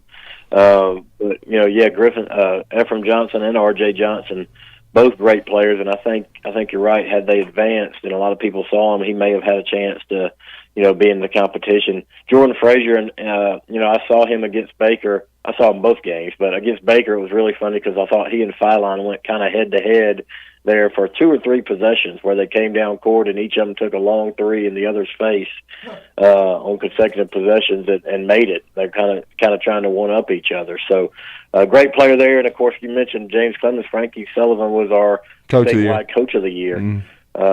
In 7A, and also our local Huntsville Coach of the Year for AL.com. So great job there at James Clemens. Looking forward to seeing what he does next year. Yeah. Well, Ben, one thing is for certain with Barry Dunning Jr. being a senior this year, it's going to break the trend. It's going to break the string. Since 2016, we've had back-to-back same winners for Mr. Basketball. Since 2016, John Petty did it twice. Yep. Trendon Watford did it twice. J.D. Davidson did it twice. It's going to stop the streak because he's a senior. Yeah, which is kind of unusual. It's in the last 10 years it has been a common occurrence, but I think there's only been 5 repeat winners total. I know Trevor Lacey, I think, won it twice. He did. maybe one other winner. So yeah, that was a little bit unusual in that regard. I think you got to look at LeBaron Philon if you're looking at who takes it home in the next couple of years. He's only a sophomore for Baker, and we'll see. As I said, there's a lot of emphasis and should be put on how far your team goes. I mean, it's not everything, but you get to Birmingham and you got a lot more eyes on you. So we'll see how that translates next year. We will. Ronald Steele, the other one that won it from John Carroll. Yeah, that's 3 and 4. He had that 2 unbelievable wins. They beat Parker in the state championship game, and then also beat the Bob Jones Patriots in one of the great games in state history. And then I'll just say, watch out next year. This year, unfortunately, they had to meet at Jacksonville State. The two best teams in 4A were the Jacksonville Eagles, who went on to win their first state championship, and then the Westminster Christian Academy Wildcats. That was a really good game in the regionals over at Jacksonville State, I should say. And I would watch out for Chase McCarty. I think he's a young player that's going to be a junior that has a chance to be a Player of the Year candidate. And as you know, Ben, Cade Phillips will be back. He was MVP of the Final Four in 4A, and just about in John Broome. All those guys from Jacksonville are going to be back. So that team is going to be one to watch definitely next year. Yeah, I enjoyed watching those Jacksonville teams. I was really impressed by Cade Phillips. He played against Escambia County in the finals, and Escambia County had two monsters inside, and Cade Phillips really kind of dominated that game. They ran away and hid in that game. So I think he'll definitely be in competition. I was really impressed by all the teams in North Alabama, to be honest with you. I mean, the north side of the state won 12 of the 14 finals, and in a couple of them, there wasn't even a South representative. It was two North teams against each other. So basketball in North Alabama continues to be super strong. Coleman, really good on the march to their state championship, and Section was really impressive as well. I just liked the way they played, really played the game of basketball in a good way, an impressive way. So it was North Alabama dominant again. We'll see if they continue that trend. Yeah, and finally, Ben, I'd be remiss if I didn't get a comment from you, only because he has been in our community at Florence in North Alabama, but he's been well traveled. It almost overshadowed the awards banquet yesterday, just simply because of the headlines that it made and the just eyebrow raising. But Jamie Dubose back in the state of Alabama, coaching at Orange Beach.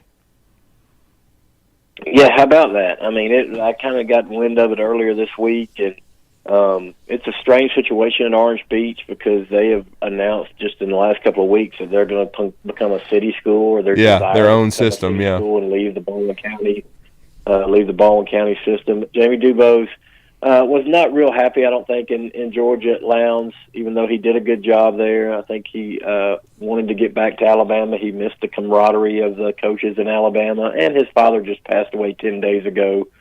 He wanted to be back home close to his mom where he could help her. And Orange Beach is an interesting situation. It's a very young program. Obviously any school with the name Beach in it has some attraction, probably for guys who are close to retirement, or anybody else for that matter. And it'll be interesting to see what he can do down there. They did pretty well last year, but they're only in their third year. They're jumping from 2A to 4A next fall. And Baldwin County, talk about coaching star power in Baldwin County. Think about this. So now you got Jamie Dubose in his 3 state championships.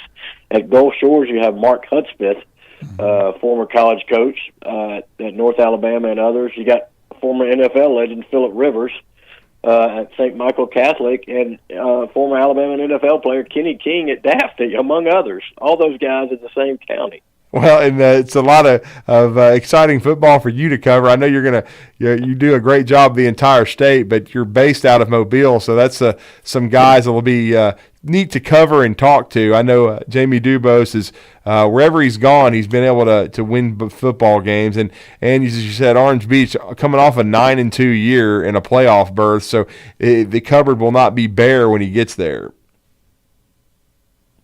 No, and honestly, his task is going to be to stop the bleeding a little bit. They've had some guys transfer out, go to Gulf Shores, their rival there. Gotcha. And, 2 of their best players, Chris Pearson and Cash Turner, left and went to Gulf Shores. So I think bringing in a big name like Jamie will help that trend as they go forward. Interesting interesting note on their mascots. Orange Beach is the Makos, which I think is really cool. Gulf Shores is the Dolphins, and the word is Orange Beach wanted to be the Makos because it's the only shark that can eat a dolphin. Well, that's good. That's a great little tidbit nugget there from Ben Thomas of AL.com. Well, Ben, we appreciate the job you do, man. We appreciate the coverage here in North Alabama. I know you work very hard at what you do. In high school athletics, to me, still doesn't get enough publicity, but you do the best job you can to help that. You do a great job covering this entire state and especially the port city of Mobile. But we appreciate it, and let everybody know how to follow you. Yeah, you can just go on to AL.com, go to high school sports or recruiting page. We always got stuff about recruiting. Peter Woods narrowed his list. I think just yesterday. Check that out, and then you can follow me at Ben Thomas Preps on Twitter. We try and do it as good as we can, Drew. And I can't let you go. You know what I can't say without letting you go. I know it's coming. Got to be pulling for those Tar Heels tomorrow. Go So, Tar Heels. Are you the other one? Did Eric Church buy you the other seat for $50,000? No. I wish you would. I'd love to be at that game, wouldn't you? Yeah, I would too. In that kind of seat. Drew, will our HSAA credential get us in that game, you think? I doubt. I don't think Ron could pull that one off. You got to let Ron Ingram know 48 hours in advance. I wish. Thanks, Ben. Ben Ingram. Ben Ingram with us on 97.7 ESPN The Zone. Let's get a break in. When we come back, speaking of the Final Four, Blake Lovell will help us break it down.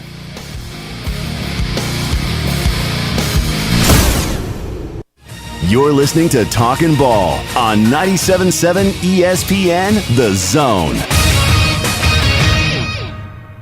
Got a pedestrian reported struck by a vehicle at Rainbow Elementary School. That's on Nance Road. And we had a load of pipe spilled on the roadway coming off the interstate ramp northbound I-65 to Highway 20 westbound. Decatur PD's right at the end of that ramp now flagging traffic. Snelling needs a payroll specialist with cost point experience. It's a long-term temp position with a large government contractor. Huntsville.snelling.com. Captain Nick in the 72 and Jeff Popeye Skywatch Traffic Center. This is Wes Neighbors talking to Chris Haygood of Bob Wallace Appliance. Chris, what sets you apart from other appliance dealerships? Wes, these appliances are going into the most used room in your house, your kitchen. The way we have these appliances displayed, it's easy for you to visualize how they'll look in your home. Wes, what sets us apart is the people. They're well trained. In fact, they live and breathe these appliances. And if you need service, you'll really appreciate our parts department. Contact Bob Wallace Appliance at 256-533-2121. Spring has sprung with a hint of summer right around the corner. And with all the travel restrictions easing up, now is the time to consider the Lodge at Guntersville State Park for a quick, relaxing getaway. At the Lodge at Guntersville State Park, all the rooms are routinely disinfected and cleaned to the highest standard. And views across Guntersville Lake are as gorgeous as ever. It's been too long, all cooped up at home. Make plans now to spend a weekend at the Lodge or cabins or campgrounds of Guntersville State Park today. Visit alapark.com for more information. No representation is made that the quality of legal services to be performed is greater than the quality of legal services performed by other lawyers. A wise man once said, "If you take care of old folks and children, everything in the middle will take care of itself." Hi, I'm Danny Aldridge, lawyer in Alabama and Tennessee. In the next 20 years, the number of those folks over 65 years of age will more than double. In our golden years, the most important goal is to be treated with dignity and have control over doing what makes you grateful with those you love. At the Aldridge Law Firm and the Legal Town Center, we're dedicated to help you with these goals, and we'll be there when life throws you those inevitable curveballs. Let us assist you with your legal needs, whatever they may be or become. You may reach us by phone at 256-534-3188 or online with Dan at danaldridgelaw.com. Just remember, we're here to help. Whether it's personal injury, wrongful death, fraud and cheat, or estate planning made complete, we're here to help. Outdoor season is coming. Can't wait. Here at Brooks & Collier, neither can we. Outdoor season is also grilling season. And we have plenty of grills and smokers in stock from Traeger, Blaze, and Big Green Egg. There's the greenhouse, new indoor items and home furnishings as well. Whatever it takes. Browse over 2 acres of furnishings. Can't wait. How about you? North Alabama's indoor and outdoor living headquarters for over 75 years. 813 Meridian Street and at brooksandcollier.com. Hey, Bobby White from Woody Anderson Ford back again to talk to you about how easy it is to make a custom factory order. Just click WoodyAndersonFord.com, hit the top banner, then start making your selections. It's really simple, and you'll end up with the exact vehicle you want. Not only is there no extra charge to custom order, but at Woody Anderson Ford, we'll take 5% off MSRP on top of any additional factory rebates on the 2022 F-150, Bronco Sport, Explorer, Expedition, and Ranger. Another option for you is a certified pre-owned. We have over 100 Ford Blue Advantage certified pre-owned models to choose from. Our Ford Gold certified are low mileage, gently used with great warranties. They've passed a 175-point inspection by certified technicians and come with a 24-hour roadside assistance, plus a full tank of gas and a fresh oil change. Also, don't forget our service department is offering a free pickup and delivery when it's time for your next Ford service. Woody Anderson Ford, Jordan at Sparkman, hope to see you soon. Tired of the same old menu options everywhere you go? Then you need to try Metro Diner in Huntsville and Madison. The award-winning Metro Diner serves up signature dishes like their Charleston shrimp and grits, famous fried chicken and waffles with strawberry butter, and lots more. Their entire menu is available anytime, breakfast, lunch, or dinner. And stop by for brunch on Saturday or Sunday and enjoy the lowest price mimosas in town. Airport Road, Huntsville, and Highway 72 in Madison. In diner or at home, make it Metro Diner. Basketball was originated in America in 1891. Filling out and busting brackets since the 1970s. Let this be a reminder to you all that this organization will not tolerate failure. We are 97.7 ESPN, The Zone. This is Steve Moulton from The Drive. Join us this afternoon from 5 to 7 with Wes Neighbors and me. Now back to Talkin Ball with Scott Theisen and Drew DeArmond on 97.7 ESPN The Zone. All right, on Monday night, we get the national championship game. It's kind of funny because I did see something the other day that said, should college football still move their national championship game to Saturday? Yeah. We play the college basketball national championship Monday every game year. on a Monday every year. Yeah. College basketball is played on Saturday primarily. I wonder what the difference is between people wanting the college football game on Saturday and the national championship game for basketball on a Monday. I wonder what the difference feeling there is, or why there's a different feeling. I never hear anybody complaining about the basketball national championship game being on a Monday. You never hear anybody saying that the game should be moved to a Saturday on the basketball side, but the football side, everybody says, oh, we should play that on Saturday. I wonder why. Anyway, tomorrow we get the Final Four, and we get the final 2 games of the Final Four, and that is Villanova and Kansas. Kansas the favorite in that one. Duke, North Carolina. Duke the favorite in that one. We've already asked the question, will the favorites advance to the national championship game, or will Villanova and North Carolina throw a wrench in the plan? Well, and we've already talked to Ben Thomas, and Ben Thomas is a big Tar Heel. He made that known at the end of our conversation, and he is. I've known him for many years. He loves the Tar Heels, and we both would love to be there to covering it, but I'm gonna have to stay in the home base and watch it on television. Our next guest is a college basketball expert. He's one of the editors for the Blue Ribbon College Basketball Yearbook, which is one of the Bibles of college basketball.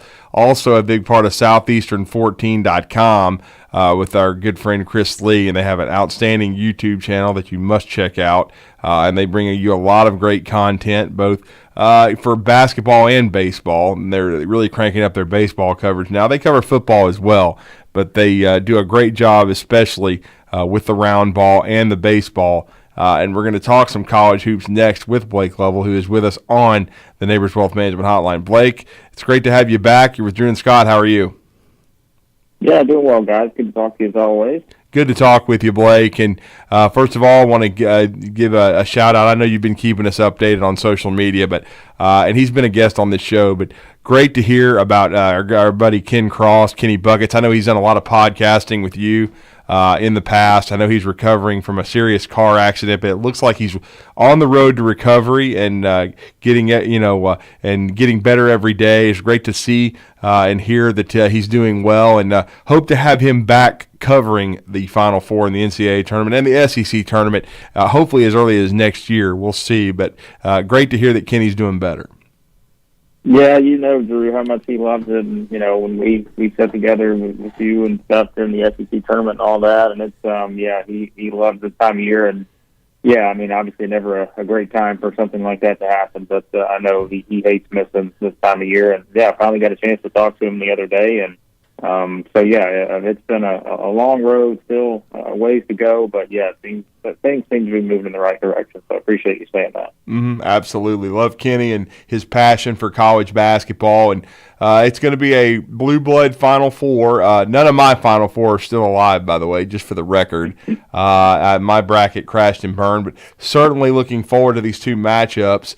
And really, it's not getting a ton of buzz, Villanova and Kansas, because of Carolina and Duke overshadowing everything. But I'm going to be really fascinated to see in this week of preparation what Jay Wright, who is one of the most underrated coaches, I still think he doesn't get enough credit for the culture he's built at Villanova, but how they overcome this injury to Justin Moore.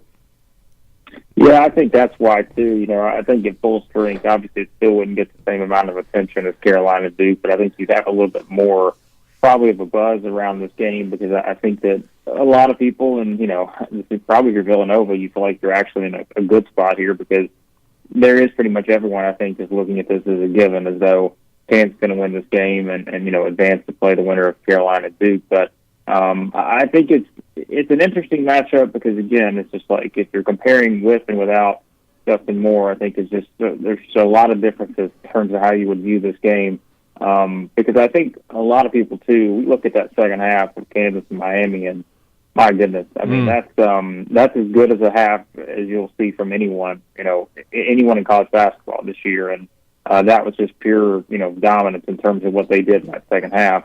So I think that's certainly something for Villanova. To me, the biggest part of this game, guys, is going to be the pace, because you've got two teams that play a completely different style. Kansas wants to get up and down the floor, that they want to take advantage of all the fast break opportunities, and that's where I think they will really try to push Villanova to play that type of game. And I just don't think that's one, without one of your better players too, I just don't think that's a game that Villanova wants to try to win, because, again, we've seen what happens when you try to do that with Kansas. On the flip side, I think if Villanova can play their type of game, make this a grind, make this a possession-by-possession type game where everything is just kind of, you get deep into the shot clock, you make Kansas do the same, those kind of things, I think that's where Villanova starts to kind of take that advantage back a little bit in that regard. But I think it should be a good game. Again, I think what Villanova has to do is they just have to do kind of like we talked about really with, let's say, it's not the same situation, but like we're talking about with Arkansas and Gonzaga. To me, the key to that game was Arkansas just prevented, those big 8 to 12 runs. And I think that's what Villanova has to do here, because I just don't know if being able to try to speed the game up against a team like Kansas is going to be in the best sort of interest of Villanova, again, without one of their better players, too. So yeah, it's just intriguing one about that one is it's just Jay Wright versus Bill Self. I mean, a lot of people still, I think, want to, and if you follow basketball and if you know basketball, you've bought into what Jay Wright can do. But I think there's still some people out there that are still like, well, because it's Villanova, they don't accept it as being one of the premier basketball programs and what Jay Wright can really do. Jay Wright is a phenomenal coach. Yeah, and I mean, again, we have to, and I think a lot of people, we certainly look at how many championships have been won between, these four programs in particular, but it's like, I think it's, obviously we have to remember that the coach that's won the most in the most recent time is Jay Wright, in terms of, he's got 2 in the last, 5-6 tournaments, I guess, at this point. So So yeah, I mean, I think that's something you certainly have to keep in mind. And obviously, different teams than the ones he had, in those 2 years. But still, I mean, he's been here. I remember, guys, and you do too.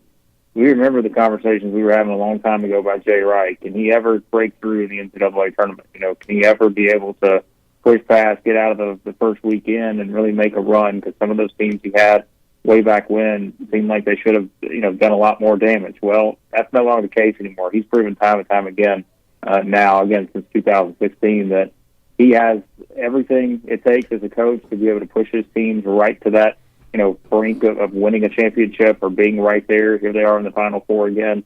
There's no doubt. Like I said, and I think that may be something he can use to his advantage here, because I think everyone is pretty much just assuming that Kansas is going to win this game in advance.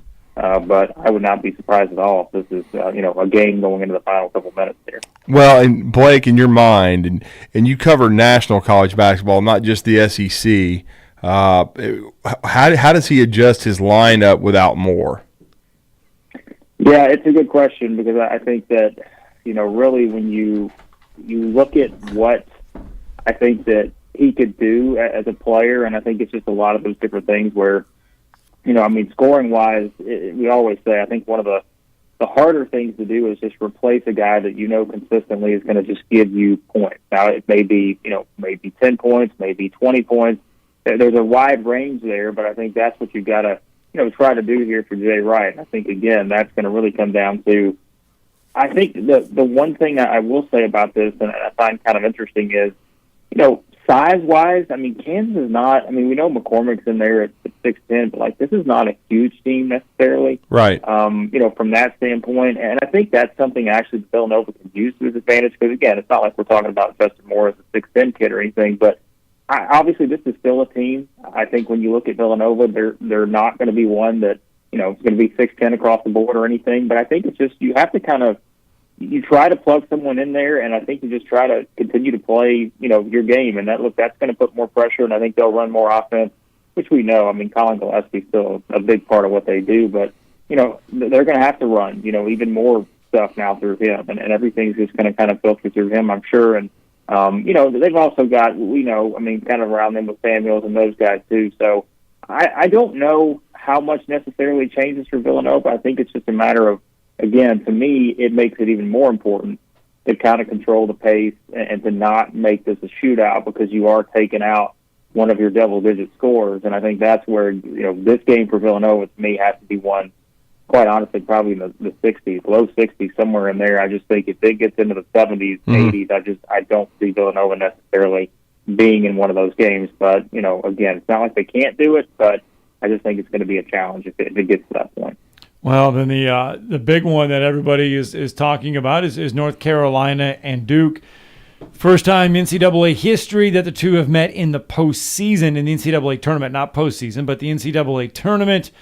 Coach K's last one, it comes in the Superdome, where North Carolina and Dean Smith won their first national championship. Can North Carolina and Hubert Davis equal that? So many plot lines, storylines in this in the nightcap. Yeah, there is, and there's so many directions I think you can go with this one, because I know too, and I've seen this a lot, and I know Drew understands this, but I have seen a lot out there where I think there are some people that just are kind of just disregarding Carolina here. And I don't mean that in a disrespectful way in terms of they're just not acknowledging what they've done. I think it's just everyone is sort of like, all right, this is it for Duke. We've seen how this plays out. They have to get to the national championship. And it just seems like everything's going to come together to do that. And certainly that is a big possibility when you look at how they played. I said, last week, guys, or whatever, their win against Texas Tech, I thought, was one of the more impressive wins of anyone in the tournament, just because I was so impressed with Texas Tech.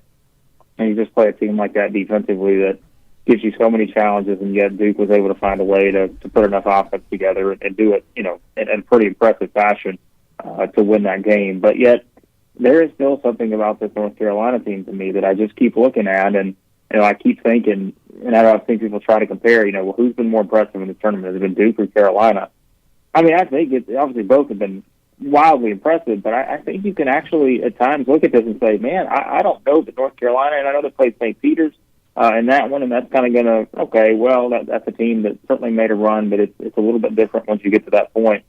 But, man, they've been so impressive here, and I think you kind of look at that first part of the game against Baylor and what they were able to do there. I just think that was obviously so impressive. I think the way they beat UCLA, just the complete domination at Marquette in the first round, that was kind of, to me, a signal of what you were going to see from Carolina in this one. And look, I mean, you know, the comparisons are going to be made when it comes to the games these two teams have played this season. Obviously, the first one, completely different. It goes in Duke's favor, where, you know, Duke just goes in and takes care of business, and you kind of see where both teams are at that point in early February. But then, you know, you get to early March, and it's the opposite, where, you know, Carolina just comes in and plays one of their best games of the season without question, and really takes care of business. I think the one thing I look at in this game, guys, that for Carolina, obviously it's all about the offense continuing to flow, and I think what they could play to their advantage here, and they did this in that game they won at Duke, is, you know, Duke doesn't force a lot of turnovers. They're not the kind of team that's going to, you know, turn you over a lot. They're not a Texas Tech-esque team, right? So I think because Carolina only turned it over 5 times in that game at Duke, that's something to keep in mind here. I mean, again, it's just the way they've been able to run their offense against some of these teams. I think just getting up and down the floor, getting those easy opportunities, and this is a hard one for me, guys, because I go back and forth on this every hour, it seems like, at this point. Because I just look at both of these teams and I think, best case scenario, this is going to be a 90 to 88 type game between these two, just based on how well they played offensively. And it is. It's such an interesting, fascinating matchup, just from all the different plot points that you have, and really just the players themselves. I mean, you look at, you know, Baycott and all those guys going up against Bancaro and Williams and all these guys. It's just, man, you couldn't ask for a better setup here, I think, between these two. Yeah, you couldn't. It's going to be a heck of a game. And, you know, you got to give Carolina a lot of credit, too, because I know they talk about the Manic situation, and then they blew the 25-point lead against Baylor. But to go into the overtime where everything looked like it was pointing to the Baylor Bears winning that game, and to find a way to win it in OT, I think was one of those watershed moments of this run.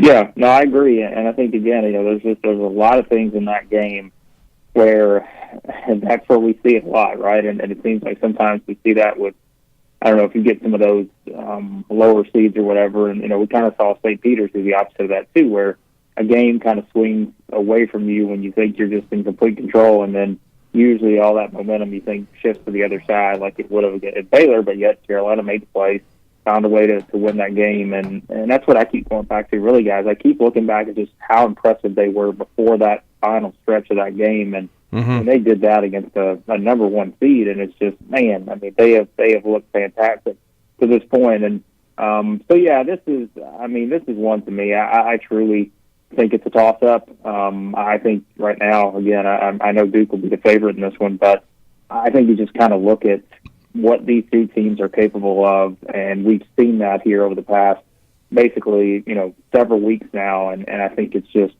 there are so many things to like about both of them, but I do think this is going to be an offensive-heavy game.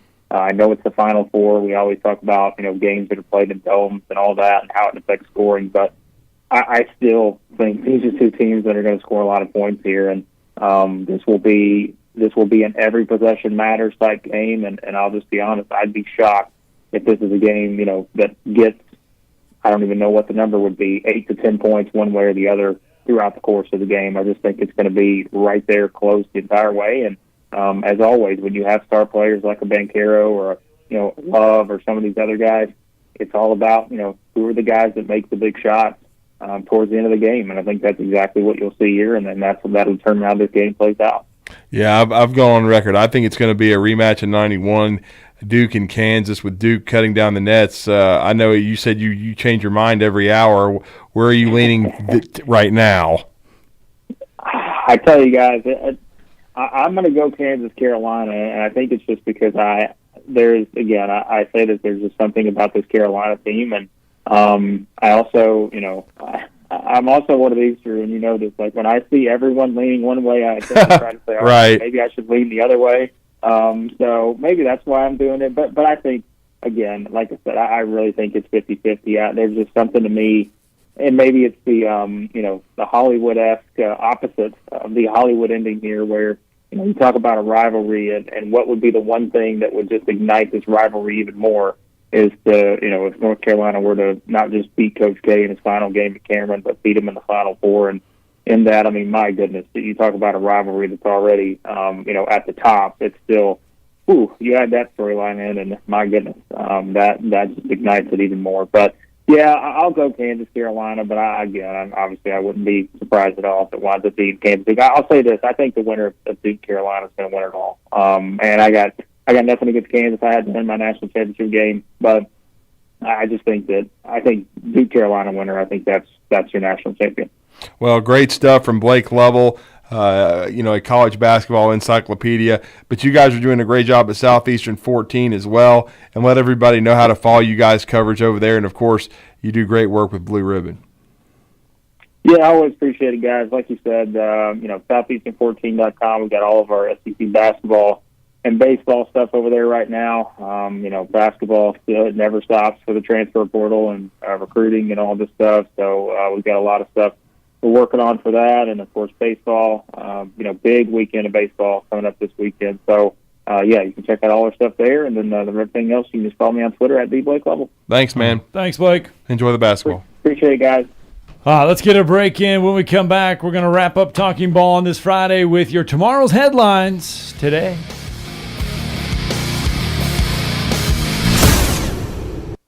You're listening to Talkin' Ball on 97.7 ESPN, The Zone. Looks like they've got all the traffic stopped right now westbound on Highway 20. Just on the west side of I-65, had a truck that lost a load of pipe there. They've been trying to get them all picked up. That one's going to be a problem for at least the next little while. Had a pedestrian struck by a vehicle on Nance Road at Rainbow Elementary. Sounds like that one is not a life-threatening injury. Do you know who to call when you need a heart doctor? You could write this name down so you have it in the future. Dr. Randall Burns at Huntsville Heart Specialist, where they have the expertise to care for all matters of the heart. Captain Nick in the Jordan Lane Popeye Skywatch Traffic Center. Find your rhythm, feed your rhythm at Rhythm on Monroe. Not just a great restaurant and rooftop bar, but the perfect spot to relax and take in a beautiful scenic downtown sunset on the rooftop or patio. Enjoy Chef Becky Vibbert's fresh and delicious fan favorites like braised beef short rib sliders, seasonally inspired fresh salmon dishes, crispy Brussels sprouts, and fresh baked peach walnut cobbler or chocolate chess pie. Open daily at 4 p.m. with brunch from 11 to 3 on Saturday and Sunday on the corner of Clinton and Monroe in the Von Braun Center. Follow Rhythm on Monroe on Facebook. SportsMed is the official team physicians of the Rocket City Trash Pandas. And if the pros trust SportsMed, you can too. SportsMed provides every service you might need for complete orthopedic care, specializing in orthopedic surgery, sports medicine, joint replacement, spine surgery, neurosurgery, and podiatry. And they offer their own brace shop, in-house full-body MRI, physical therapy, walk-in clinic, and so much more. 4 locations and on the web at sportsmedalabama.com. The kitchen is the heart of any home. It's where the family gathers. It's where kids discover old recipes and make them their own. Just starting out or just now getting started on the dream kitchen you've always wanted? I'm Chris Haygood, and from all of us here at Bob Wallace Appliance to the home builders and the homeowners of the Huntsville area, a heartfelt thank you for buying local. We're in Huntsville, Florence, and Coleman, and online at bobwallaceappliance.com. You've got to experience Toyotathon at Bill Penny Toyota. They've got the selection with over 700 new Toyotas to choose from. And they've got the extras with Bill Penny perks and a 10-year unlimited warranty. So get on over to Bill Penny Toyota today and experience Toyotathon. Bill Penny Toyota in Huntsville and online at BillPennyToyota.com. Bill Penny's Toyota 10-year unlimited warranty is valid through the 10th year of ownership. Valid on new vehicles only. See dealer for details. Hey men, this is John Deese, pastor Cross Point Church. Whether your own marriage is like 1st and goal from the 1 yard line or 4th and 15 from your own 2, there is something to be learned which will help us grow and our wives to grow closer to God and to each other and to finish the game well. So if you are married or single again, our new marriage series, I Do, Building Our Marriage, is for you. Join us this Sunday at Cross Point Church at 9 o'clock or 10:30, smack dab across the street from the YMCA in Madison, or check us out at cpcfamily.org. This segment of Talkin Ball is brought to you by University Kia, the #1 volume Kia dealer in the state of Alabama. Located online at universitykia.com.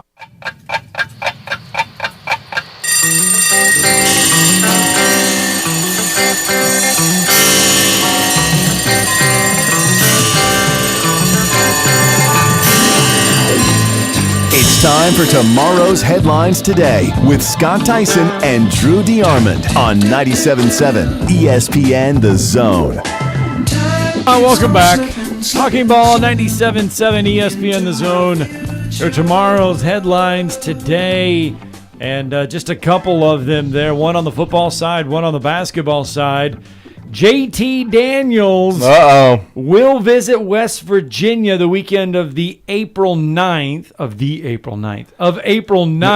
That's going to mark his third official visit of the spring. Yeah, because remember we talked to Mitchell Forty yesterday, and he visited Missouri. He's been to Missouri and Oregon State. Oregon State, that's right. So those are the three for JT Daniels right now: West Virginia, Oregon State, and Missouri. Mm-hmm. And then Devin and Desmond Cambridge. Yeah, the brothers. Mm-hmm. One was at Auburn, one was at Nevada. That's right. They're going to link up and head to Arizona State to play for Bobby Hurley. Yep, and finish off as the duo there, so they can get to play with each other. The brothers will team up and play, but both going to Arizona State. Well, we wondered where Cambridge would end up, and we're gonna be following Mark Sears, and he's receiving a lot of interest, including from Alabama and Auburn, which is not surprising. I don't really know where he would play at Auburn, only because I'm just saying they've got Zep Jasper back, they've got Wendell Green back, they've got KD Johnson, and I don't think any of those cats are going to the NBA. Okay, and so they played a ton of minutes. Plus, they've got Alan Flanagan.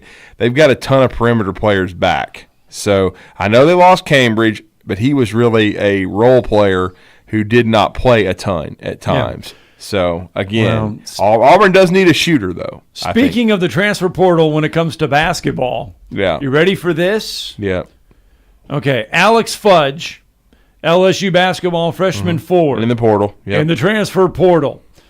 He becomes the 10th LSU basketball player to be in the transfer portal. If LSU said, let's play basketball right now, they wouldn't have any players. Right? One player. They would have one player available.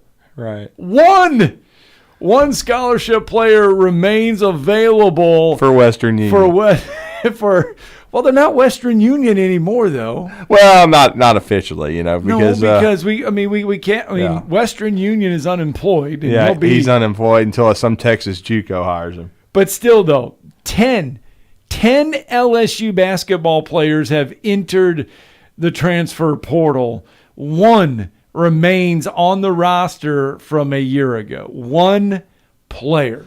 Doesn't surprise me at all. I mean, not with the way that program was being run under Will Wade. And it's going to be a tough rebuild for Matt McMahon, the new coach from Murray State. And he's already starting to add pieces from the transfer portal, including Justice Hill, his point guard at Murray State, who's going to follow him. So it's just going to be, and you don't know what their penalties are going to be yet. May not know for close to a year. So it's going to be some tough times for LSU basketball. I don't think they'll be very good next year, even though I know they'll be able to rebuild their roster through the transfer portal, and probably also Coach McMahon, I'm sure he's got some recruiting connections where he could bring in some high school or junior college players. But again, it's going to be tough for LSU, no doubt about that. But you made your bed, man, because you decided to hide strap your wagon to Western Union for the entire time and ride it out, and then once you got the NOA and you realize, yes, it's actually that bad, you're going to pay the piper. The other headline comes from Major League Baseball. You ready for this? Major League Baseball fans, starting next week in spring training, they're going to start doing this, I guess, in spring training. Major League Baseball umpires will now use a microphone to announce replay review decisions to the crowd, kind of like the NFL does when the referee announces everything. Yeah. This will help fans understand a better change or understand what is going on when replays happen in Major League Baseball. But the umpires will wear a microphone and announce it to the fans a la NFL, college football, or I don't even think NBA does it, but a la football style now for baseball. Well, as our resourceful producer Chad Gwathney would agree with me right now, we're both Braves fans. Regardless of whether they announce it or not, I guess now you get to hear them botch it. Because basically the Braves didn't get a whole lot of breaks last year with the replay, even if it was obvious in front of everybody. You won the World Series. Well, still, I just thought you won the World Series. I thought the replay left a lot to be desired at times. Who cares? You won the World Series. Yes, that's very true. Who cares what the replays did or said or anything? You won the World Series. Now, if you were talking if you were talking Falcons, and that's a different story. The Atlanta Falcons right now. I think they're tanking for Bryce. That's what it seems like for me. I think with what they're doing with Mariota, it sounds like they're going to go with it. We're going to roll with him as the starting quarterback. They're not exactly being aggressive in the free agency or trade department trying to get another quarterback in there. I think they're tanking unofficially, and they're hoping for the number one pick next year. So it's going. You think Bryce Young will be the number one pick next year? Potentially. I mean, if he has a great year and stays healthy at Alabama, and Alabama makes another run at a national title, it's a quarterback-driven league, man. That's the one thing Alabama has not crossed off the checkmark list. Number one overall pick. Number one overall Evan pick. Neal should be, but I'm sure the Jags will screw it up because they always do. But anyway, at least they got rid of Urban Meyer. They didn't mess it up with Urban Meyer, did they? Well, oh, yeah. But we appreciate Ben Thomas for joining us, Blake Lovell, and our callers. Everybody enjoy the basketball, but we're not done. As Scott said, we will be at University Kia tomorrow from 9 to 11 Yep, make sure you join us. We won't be in a Kia, but Arthur Seaton wants to see you in a Kia. Yep. We'll be at University Kia tomorrow morning, 9 to 11, with a special Saturday show. No April Fools on that one. That's not an April Fool's No April joke. Fool's joke. Do you do those? No.